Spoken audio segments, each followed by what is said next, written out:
Assalamualaikum warahmatullahi wabarakatuh. Selamat siang dan salam sejahtera untuk kita semuanya.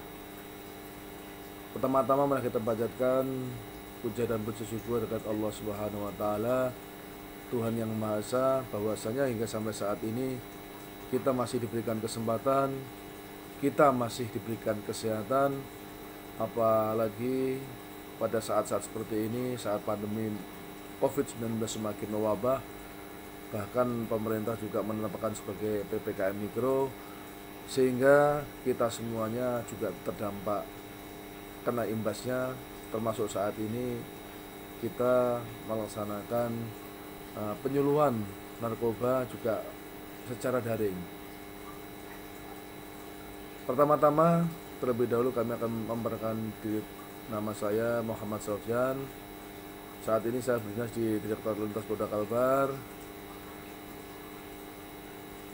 Alhamdulillah pada kesempatan siang yang berbahagia ini saya diberikan kesempatan untuk memberikan materi pencegahan, pemberantasan penyalahgunaan dan peredaran gelap narkoba atau P4GN. Nanti di sini juga ada NAPSA, jadi narkotika, psikotropika dan zat aditif lainnya.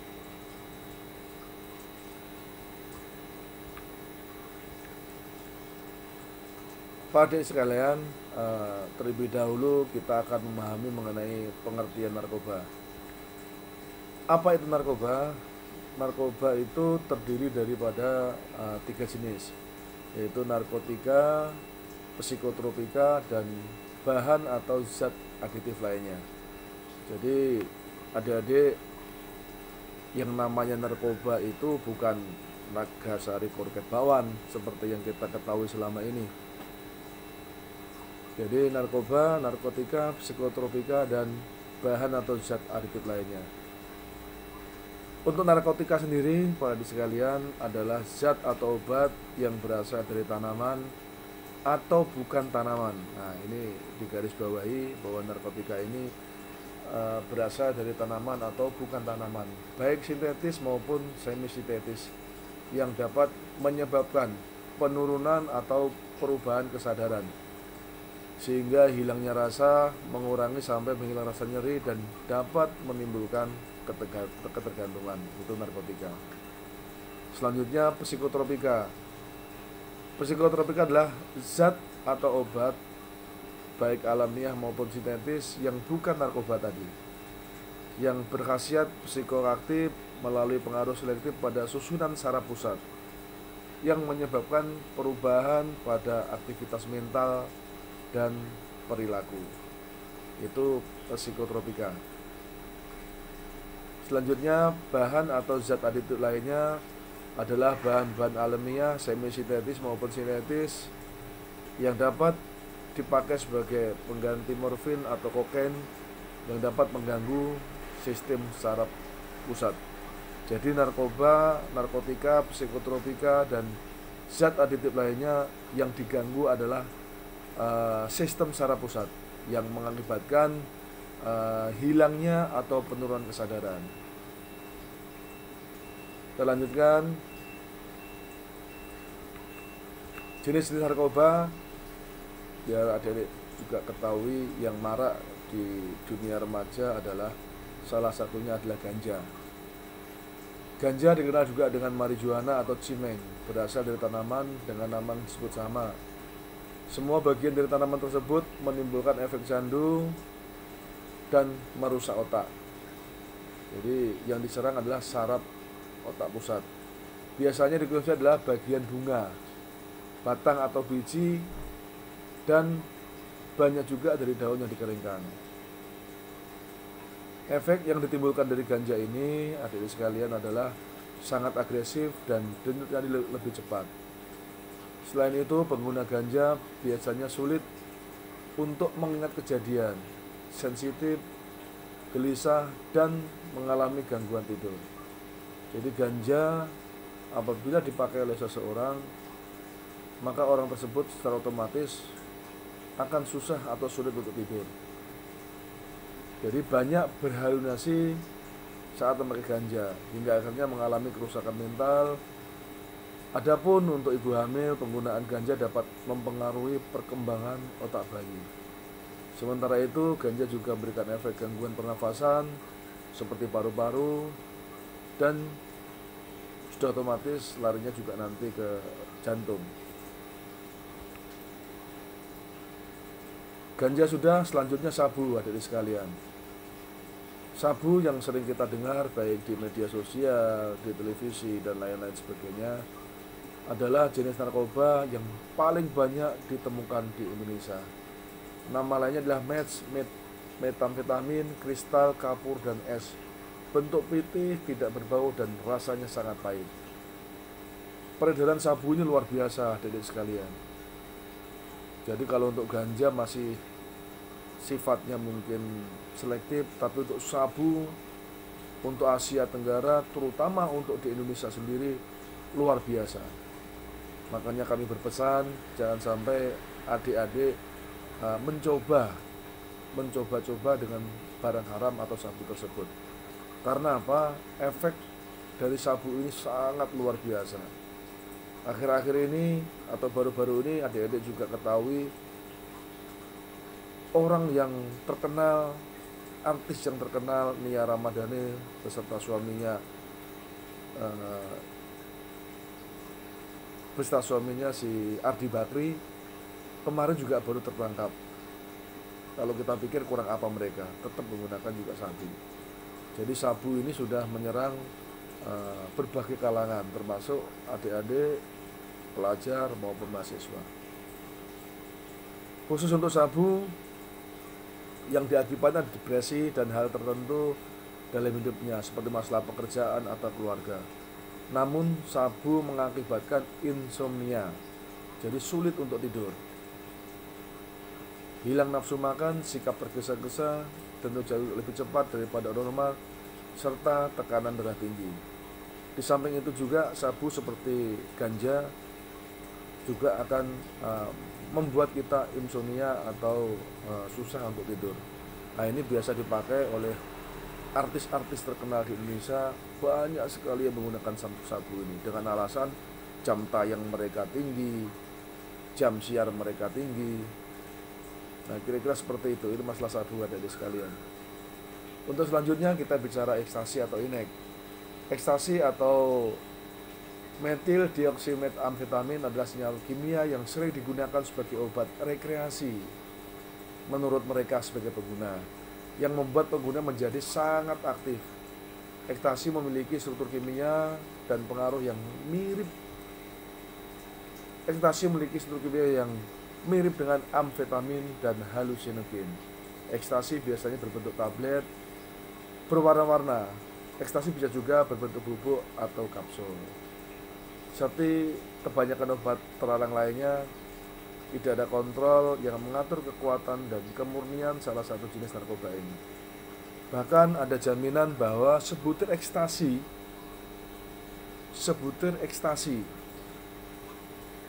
seringkali digunakan oleh pemakainya dengan alasan biar tidak mudah lelah, biar tidak mudah capek, biar tidak mudah terlelap atau dalam tidurnya.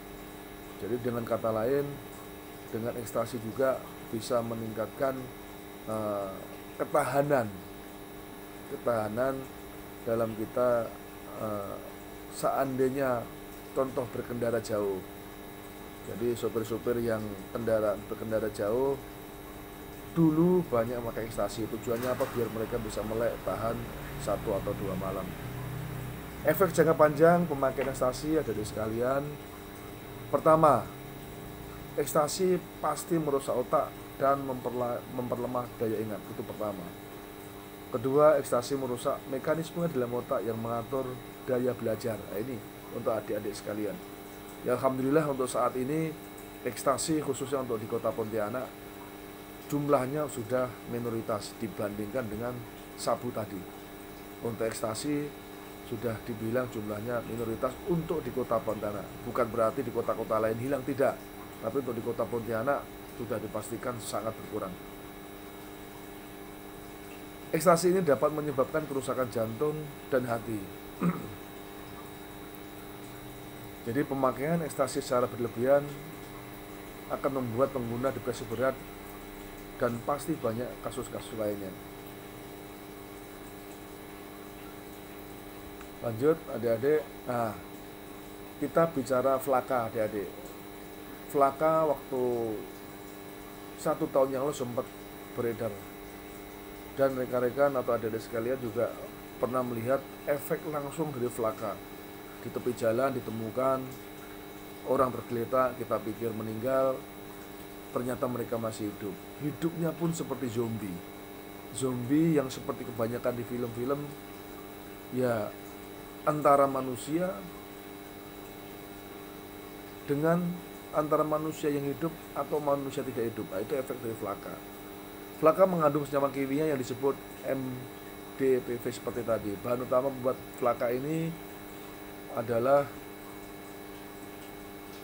serotin yang merangsang pemakainya merasa lebih kuat, tidak takut. Nah, yang paling memalukan adalah hilang rasa malu. Jadi kalau udah seseorang menggunakan Flaka, mohon maaf, tabiatnya seperti binatang. Kenapa saya bilang seperti binatang? Karena sudah tidak memiliki rasa malu. Jadi mereka mabuk pun tepi jalan, dalam keadaan apapun mereka sudah tidak merasa malu. Efek dari penggunaan Flaka hampir mirip dengan narkoba jenis kokain dan amfetamin lainnya. Dalam jangka pendek, pengguna yang kecanduan Flaka mengalami euforia yang berlebihan, denyut jantung lebih cepat, kenaikan tekanan darah, dan berperilaku waspada yang terlalu berlebihan. Jadi sensitif sekali, adik sekalian. Jadi Flaka ini intinya membuat hilangnya rasa malu. Jadi kalau manusia sudah tidak punya rasa malu, manusia sudah mempunyai tidak rasa takut, ya bahasanya juga kita bisa seperti kita kategorikan dengan binatang. Itu efek dari Flaka. Berikutnya adik-adik sekalian, kita menginjak ke jenis-jenis psikotropika. Kalau tadi narkotika, sekarang psikotropika. Jadi psikotropika di sini ada beberapa hal. Yang pertama Happy Five atau H5. H5 ini termasuk dalam psikotropika golongan 4, yaitu ringan. Jadi biarpun ringan, Happy Five tersebut dikenal dengan nama Ermin 5 dan bahasa saya disebut dengan Happy Five. Namanya Happy Five, Happy 5. Nah, kira-kira seperti itu. Happy Five berisi kandungan nimetapason, merupakan jenis depresan dan digunakan dengan cara ditelan. Ini Happy Five seperti ekstasi tadi. Bisa juga dimod seperti permen. Ini Happy Five. Jadi bisa dimod seperti permen. Merupakan turunan dari benzodiazepin yang pertama kali disintesa di Jepang pada tahun 1964. Memiliki efek kuat pada hipnotik, ansiolitik, sedatif, dan skeletal. Pengguna Happy Five tanpa dengan resep dokter merupakan penyalahgunaan dan melanggar hukum. Karena tadi Happy Five ini dikategorikan dalam golongan 4, jadi bisa dijual di apotek dengan catatan harus mendapat resep dokter. Apabila tidak mendapat resep dokter, sudah tentu menjadi penyalahgunaan dan melanggar hukum. Baik, dampak penggunaan psikotropika Happy Five secara berlebihan. Yang pertama, membuat kehilangan kesadaran. Kedua, gangguan penglihatan. Ketiga, gangguan pikiran. Keempat, sulit berbicara. Kelima, sulit bergerak. Keenam, hilang ingatan. Nah, ini adik-adik sekalian, hilang ingatan. Kalau udah Happy Five, pengguna bisa dikategorikan dengan hilang ingatan atau orang gila. Adik-adik mau dibilang sebagai orang gila, saya yakin juga tidak akan mau. Makanya jangan sekali-kali menggunakan Happy Five ini, karena apa, bisa hilang ingatan atau pelupa. Untuk selanjutnya, tidak bisa berkonsentrasi. 9, tampak seperti bodoh. 10 bisa merusak hati dan ginjal. Nah, itu happy five adik-adik sekalian. Untuk bahan aditif, jadi bahan aditif lainnya salah satunya adalah miras, minuman keras, minuman suling atau spirit adalah minuman beralkohol yang mengandung etanol yang dihasilkan dari penyulingan, yaitu berkonsentrasi lewat distilasi. Etanol diproduksi dengan cara fermentasi biji-bijian, buah, atau sayuran. Contoh minuman keras adalah untuk di kita banyak sekali masih. Untuk di Pontianak masih luar biasa. Mohon maaf, apalagi ada rekan-rekan tertentu yang arak ini digunakan sebagai tradisi. Jadi di lingkungan kita paling banyak sekali dan marak sekali arak. Kita banyak menjumpai di Pontianak dengan mudah masalah arak ini. Jadi kita bicara miras ini untuk di Pontianak, adik-adik sekalian, kita bicara mengenai arak saja. Saya yakin adik-adik banyak yang tahu arak tersebut. Arak dihasilkan dari penyulingan. Bisa dari beras, bisa dari ketan, biji-bijian tadi atau buah. Untuk di Pontianak banyak yang digunakan dari biji-bijian, baik beras pulut maupun beras yang lainnya. Efek mengkonsumsi miras. Satu, gangguan ini akan mengakibatkan perubahan perilaku atau bahasanya mabuk, seperti bertindak kasar, gampang marah, sehingga memiliki masalah dalam lingkungan sekitar. Termasuk adik-adik sekalian, kalau sudah ada pengguna atau pemakai arak, ya ini bertindak kasar, gampang marah. Yang kedua, merusak daya ingat. Yang ketiga, pembengkakan dan terbendungnya darah di jaringan otak. Yang kelima, gangguan jantung. Ya, ini yang paling terpenting, merusak atau mabuk, bisa jadi keracunan, bahkan sudah otomatis akan merusak iman atau jiwa kita. Makanya adik-adik sekalian, hal-hal yang banyak di Pontianak seperti ini kalau bisa dihindari. Adik-adik bisa melihat, adik-adik bisa mendengar, jangan sekali-kali mencoba. Kalau sudah sekali mencoba, saya yakin akan ketagihan dan seterusnya. Makanya jangan istilah ada coba-coba mengenai narkotika, psikotropika maupun miras ini. Selanjutnya adik-adik sekalian, saya lagi juga adik-adik tidak akan tidak pernah atau adik-adik pasti sudah bahasanya masalah yang satu ini adik-adik pasti juga sudah paham. Karena apa? Masalah arak tadi, yang kedua lem banyak sekali adik-adik sekalian yang di lingkungan kita. Akhir-akhir ini banyak sekali ditemukan di Singkawang. Di Singkawang banyak sekali pemuda-pemudi yang lem. Ya mudah-mudahan untuk adik-adik yang di SMA 4 ini tidak ada seperti ini. Karena apa? Lem ini juga mudah didapat seperti arak tadi. Lem ini juga bisa didapat di toko-toko bangunan atau supermarket bangunan dan lain-lain. Lem ini adalah salah satu alat yang sering kita gunakan untuk berbagai macam keperluan, baik keperluan rumah tangga maupun keperluan sehari-hari. Dengan kandungan dan aroma yang memikat pada lem, banyak digunakan salah kaprah. Ada yang sengaja menghirupnya, untuk mendapatkan kesenangan tersendiri. Namun ternyata menghirup lem memiliki bahaya terhadap manusia, baik jangka pendek maupun jangka panjang. Sudah otomatis namanya juga lem, kenapa harus dihirup? Ketika sebuah bahan kimia masuk ke dalam tubuh kita, tentunya tubuh kita akan bereaksi dengan adanya penolakan di dalam tubuh. Efek dari menghirup lem adalah denyut jantung akan meningkat, mual-mual, halusinasi, mati rasa atau kehilangan kesadaran, susah bicara atau cadel, kehilangan koordinasi gerak tubuh, kerusakan otak, dan otot melemah atau sering depresi. Baik adik-adik sekalian, tadi kita sudah bicara narkoba, psikotropika, zat aditif lainnya. Jadi di sini adik-adik sekalian, alasan klasik atau tidak benar dalam rangka untuk menggunakan narkoba. Ingat, alasan klasik. Karena apa? Adik-adik ini masih dalam masa pancaroba. Yang pasti pertama kali adalah bahasanya ingin mencoba. Ingin mencoba-coba bagaimana sih rasanya, bagaimana sih enaknya, bagaimana sih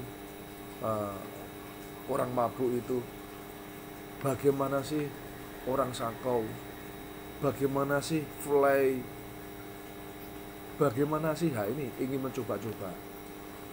Yang kedua, alasan klasik yang lainnya adalah ajakan teman, ajakan kawan untuk mencoba-coba tadi. Nah, kalau udah dicoba-coba, kawan ngajak, nah ujungnya apa? Untuk bersenang-senang adik-adik sekalian. Bersenang-senang di sini dalam konteks bersenang-senang yang tidak baik. Karena apa? Kita ada menggunakan narkoba. Kalau bersenang-senang dalam rangka liburan, bersenang-senang dalam rangka outbound, bersenang-senang dalam rangka olahraga, itu silakan, itu yang positif. Tapi jangan sekali-kali bersenang-senang dalam menggunakan narkoba ini.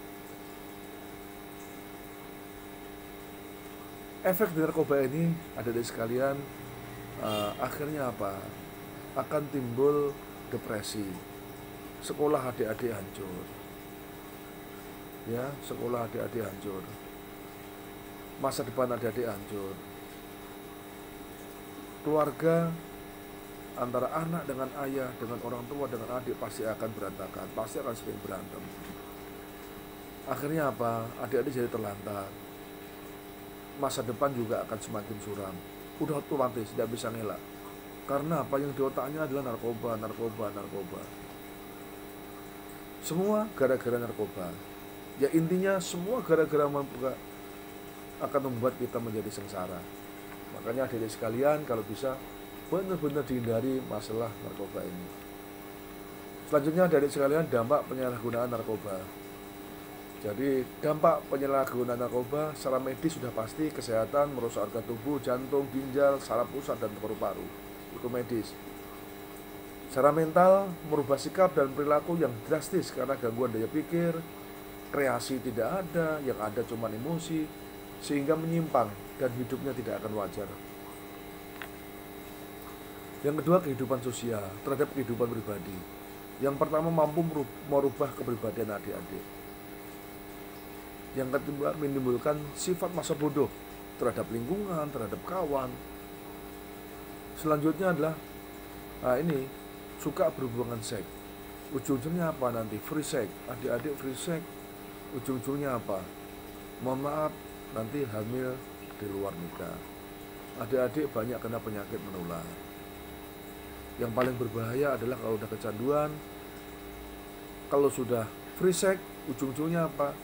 Imbasnya banyak. Nanti udah hamil apa segala macam digugurkan, bayinya dibuang, atau bahkan untuk yang perempuan, adik-adik perempuan yang khususnya, begitu nanti hamil sudah otomatis akan dikeluarkan dari sekolah. Kalau laki-laki tidak tanggungnya. Makanya untuk adik-adik perempuan khususnya harus sangat ekstra berhati-hati. Jangan mudah terbujuk rayuan gombal, kira-kira seperti itu. Untuk selanjutnya, tidak segan menyiksa diri, menjadi orang malas, dan pasti semangat belajar pasti akan menurun. Kira-kira seperti itu adik-adik ya. Terhadap keluarga, jadi yang pertama tadi medis, yang kedua kehidupan sosial, baik pribadi ya, sekarang keluarga. Tidak segan lagi berbuat kriminal, mencuri uang, jual barang orang tua, jual barang yang ada untuk memenuhi kebutuhannya dia tadi. Tidak ada lagi sopan santun dalam rumah, dan bahkan sering melawan orang tua, mencemarkan nama baik diri sendiri maupun keluarga, kurang menghargai harta milik orang tua, dan pasti akan sering melawan orang tua. Yang ketiga, terhadap kehidupan bermasyarakat. Udah pasti dalam keluarga tidak bagus, pasti bermasyarakat juga tidak bagus. Pasti sering berbuat tidak senonoh. Bila untuk mencukupi kebutuhannya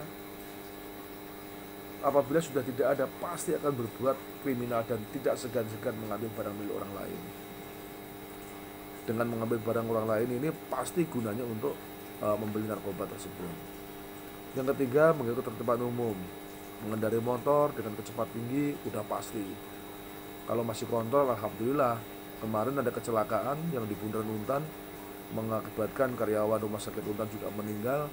Efek dari mana? Efek dari mabuk, efek dari arak. Yang berikutnya, menimbulkan bahaya terhadap diri sendiri maupun orang lain. Berikutnya dari sekalian hukuman. Sekarang kita bicara hukum. Hukum penyalahgunaan narkoba. Sanksi pidana sesuai dengan Undang-Undang Nomor 35 Tahun 2009 tentang narkotika. Nanti adik-adik boleh browsing di internet sanksi pidana narkotika. Yaitu pasal 111, pasal 112, pasal 113 dan pasal 114. Pasal 115, setiap orang yang tanpa hak dan melawan hukum menawarkan untuk dijual atau menjual, membeli, menerima dan menjadi perantara dalam jual beli, menukar atau menyerahkan narkotika golongan 1 dipidana penjara paling singkat 5 tahun dan maksimal hukuman mati atau seumur hidup. Nah, ini pasal 114 adik-adik sekalian. Makanya jangan main-main dengan narkoba ini. Jadi ancaman pidananya jelas. Makanya adik-adik harus berhati-hati, harus bisa memilih mana yang baik, mana yang tidak. Untuk berikutnya, adik-adik, upaya yang harus dilakukan oleh adik-adik sekalian. Jadi yang harus adik-adik lakukan adalah meniadakan niat dengan meningkatkan iman. Jadi niat dulu. Jadi iman ini akan membentengi diri kita terhadap hal-hal yang jelek. Jadi niat dulu, niat jangan tergoda menggunakan narkoba. Yang kedua, peran dari diri sendiri pribadi, harus yakin optimis bahwa saya tidak akan menggunakan narkoba. 3, peran orang tua dan keluarga. 4, peran pelajar dan mahasiswa. Nah, di sini bergaullah adik-adik sekalian dengan rekan-rekan yang baik. Jangan bergaul dengan rekan-rekannya yang mohon maaf kurang baik. Ada pepatah mengatakan kalau kita berteman dengan orang jual minyak wangi, pasti kita akan ikut mencium bau wangi. Akan tetapi kalau kita berteman dengan mohon maaf anak-anak yang jorok, anak-anak yang kumel, pasti kita juga akan jorok, pasti kita akan tertular dengan kumal, dan udah pasti baunya juga tidak akan bagus atau baunya tidak akan sedap. Yang kelima, peran tokoh, dari tokoh agama, tokoh pemuda, dan seluruh lapisan masyarakat. Yang keenam, pemeran pemerintah melalui BNN, Badan Narkotika Nasional, Polri, TNI, dan instansi terkait lainnya. Untuk berikutnya, adik-adik, orang tua juga harus menjadi panutan. Orang tua juga harus menjadi teman diskusi. Ya, adik-adik ya. Orang tua juga harus menjadi tempat bertanya. Orang tua juga harus sebagai pembimbing anak. Jadi anak-anak sekalian, adik-adik sekalian, orang tua kalian adalah cermin. Jadi kalau yang baik silakan diambil, kalau yang seandainya ada yang tidak baik jangan ditiru. Kira-kira seperti itu. Orang tua perlu mengenal teman-teman anaknya. Nah, jadi adik-adik sekalian kalau punya teman-teman boleh dikenakan kepada orang tuanya. Gunanya untuk apa? Biar orang tua juga bisa kontrol, biar orang tua juga bisa mengecek suatu saat keberadaan kita di mana sih. Oh iya tempat si A, oh iya tempat si B.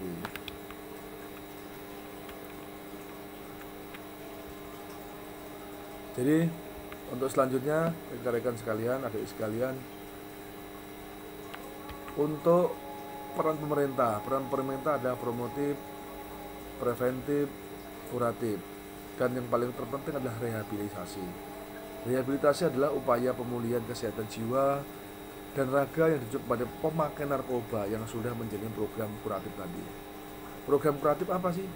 Program kuratif ditujukan kepada pemakai narkoba. Tujuannya adalah mengobati ketergantungan dan menyembuhkan penyakit sebagai akibat dari pemakaian narkoba, sekaligus menggantikan pemakaian narkoba tersebut. Itu kuratif adik-adik sekalian. Seperti kemarin Nia Ramadhani dan Ardi Bakri juga arahnya akan direhabilitasi. Pernyataan dari pengacaranya bersangkutan. Untuk selanjutnya adik-adik sekalian, sekarang peran sekolah dalam upaya mencegah penyalahgunaan narkoba. Ini peran sekolah, baik guru, baik staf, karyawan, dan semuanya. Yang pertama, mengawasi setiap perilaku atau sikap yang menyimpang dari siswa. Dua, mengadakan sosialisasi mengenai dampak negatif penyalahgunaan narkoba. Termasuk saat ini adik-adik sekalian, saat ini sosialisasi mengenai dampak negatif penyalahgunaan narkoba. Tiga, diberikannya materi-materi mengenai P4GN tadi dalam kegiatan belajar mengajar. Boleh melalui konseling atau yang lainnya. 4, melakukan razia di setiap kelas yang disinyalir menggunakan narkoba. Contoh, kalau adik sekalian paling banyak bangga dengan ngerokok, kalau bisa ya jangan. 5, segera melaporkan ke pihak berwajib atau polisi apabila terdapat penyalahgunaan narkoba. 6, adakan kegiatan-kegiatan positif untuk meminimalisir waktu luang penyalahgunaan narkoba. Selalu waspada dan setiap kegiatan sekolah yang berhubungan dengan ruang lingkup umum atau publik. Sekolah mengadakan acara pentas seni yang melibatkan umum, maka sekolah perlu mengantisipasinya. Ya, di saat pandemi Covid ini, ya alhamdulillah, jangankan untuk melakukan kegiatan acara atau pentas seni, tatap muka dalam proses luring saja sampai saat ini juga belum diizinkan oleh pemerintah, baik pusat maupun daerah. 8, dibentuk atau membentuk komunitas anti narkoba di lingkungan pendidikan sekolah. Jadi silakan nanti melalui OSIS adik-adik sekalian bisa diterapkan atau membentuk komunitas anti narkoba di lingkungan pendidikan sekolah. Yang terakhir, pesan dari kami, pesan dari sponsor, katakan tidak. Katakan siap tidak untuk menggunakan narkoba. Tidak ada alasan lain untuk penyalahgunaan narkoba kecuali kita sama-sama bertekad, kita sama-sama berjanji, kita sama-sama punya niat. Mari kita stop penyalahgunaan penggunaan narkoba. Yang paling terpenting adalah untuk menghindari atau kita untuk meniadakan atau untuk menyetop penyalahgunaan narkoba adalah kita tekad pribadi terlebih dahulu. Kita landasi dengan pilar-pilar agama sesuai dengan kepercayaan dan keyakinan masing-masing. Benteng terakhir adalah agama. Dengan agama yang kuat, insya Allah akan menjadi pribadi yang kuat, insya Allah akan menjadi pribadi yang intelijen, insya Allah akan menjadi pribadi yang intelektual. Dan saya yakin kalau sudah demikian, adik-adik adalah merupakan generasi penerus bangsa yang berkualitas, baik untuk diri sendiri, baik untuk keluarga, baik untuk sekolah, bangsa, dan negara. Saya kira demikian adik-adik sekalian paparan dari kami mengenai sosialisasi narkoba.